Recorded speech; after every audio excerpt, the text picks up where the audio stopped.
Vintage Story, at its core, is a survival game, which means you will need food.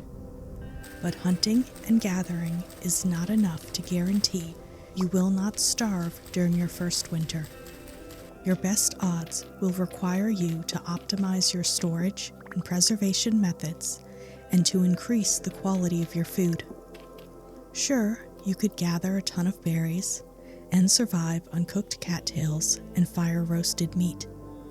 But wouldn't you rather have a hearty stew or hefty porridge? How about some scrambled eggs with mushrooms? Well, for that, you're going to need a cooking pot. And to keep your meals and ingredients as fresh as possible for as long as possible, you're going to need some clay storage vessels, crock pots, and a cellar. The cellar is the easy part. Any room which is 7 by 7 by 7 blocks in size, or a maximum of 9 blocks in one direction and no more than 150 blocks of space, is considered a cellar. This means you could dig a space which is 3 blocks high, 9 blocks long, and 5 blocks wide, though that would only give you a 45-block footprint. To maximize the space, a 7 by 7 room will give you a 49-block footprint, and if you go up to 7 blocks high, you will have a maximum of 343 blocks of space. There is no minimum space for cellar, so a clay storage vessel buried in the ground will be plenty effective in early game. If you've never made a storage vessel, you'll need clay, which you'll place and shape into the vessel, lots of grass, sticks, and firewood or peat moss, after which you have the option of accidentally setting everything on fire. Once you are further along in the game, you'll likely need an actual cellar to store your food. The cellar operates on a mechanic called a cooling score. The best insulators are blocks of stone, soil, ceramic, and ore, which are considered to be cooling blocks. Farmland, trapdoors, and airtight doors are non-cooling blocks. The game considers the total number of block space occupied by non-cooling blocks. Each space occupied by farmland, a trapdoor, or an open airtight door will count as 3, while a closed airtight door will count as 1. The total of those numbers is divided by the total number of cooling blocks to determine the effectiveness of the cellar. Skylights, transparent blocks, and open doors will reduce the effectiveness of the cellar. Shelves and chests do not reduce the cooling space, but any solid block without insulating properties will. If you want to use a non-insulating block as a shelf, then use a chisel on it so it will no longer count as a solid block. Clay vessels give extra preservation benefits to vegetables and grains, but not to protein, fruit, or dairy. Cheese and bread have their own rules, so I will save that for another video. Now, let's get to the fun part. The meals. You will need a clay cooking pot, crock pots, and a bowl.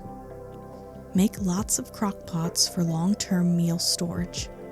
Cooking pots determine servings by the number of ingredients per slot. 1 ingredient per slot equals 1 serving. 2 ingredients per slot is 2 servings, all the way up to 6 ingredients per slot. Every slot must have the same number of ingredients. Crock pots can only hold 4 servings, so making 4 servings at a time will maximize food storage. Meals come in 3 types: default, hearty, and hefty.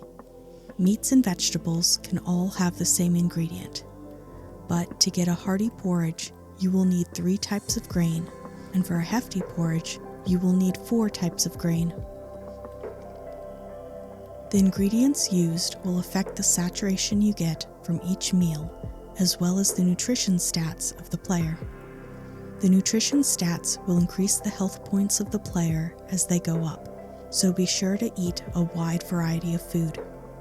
Meat stew is made by placing meat or poultry in the first 2 slots, but they do not have to be the same type.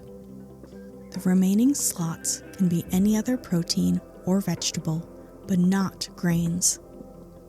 Vegetable stew is made by placing any vegetable in the first 2 slots. They do not have to be the same type of vegetable. The remaining slots can be any vegetable, but not a grain or protein. Porridge is made by placing a grain in the first 2 slots. The last 2 slots can be any vegetable, but not a protein. Soup is made by using a bucket or bowl to left-click water into the first slot. Fill at least 1 slot with any vegetable. Meat and grain will not work. If you add meat, it can only fill 1 slot. Scrambled egg is made by filling the first 2 slots with egg. The remaining 2 slots can be filled with more egg or vegetable, but not meat or grain. Jam was the trickiest to figure out. Also, I did not have any honey or fruit, so I went into creative for a moment to make this video. Normally, I would not do this, but since this is my beginner's guide world, I made an exception. The handbook says 2 fruit and 2 honey, but does not give proportions of honey. Thankfully, the wiki page showed 0.1 liters per slot, so I finally got it to work. Honey can also be used as a topping in other meals. Any meal can be reheated by using the cooking pot to click the crock pot and then place the cooking pot back on the fire.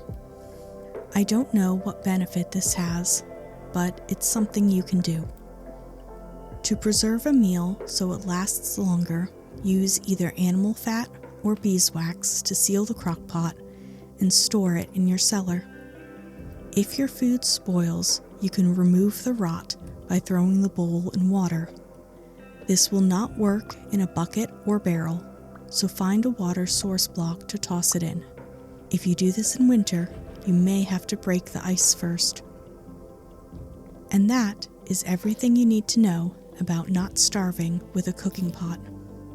I hope you enjoyed the video. Thank you for watching, and take care of yourself.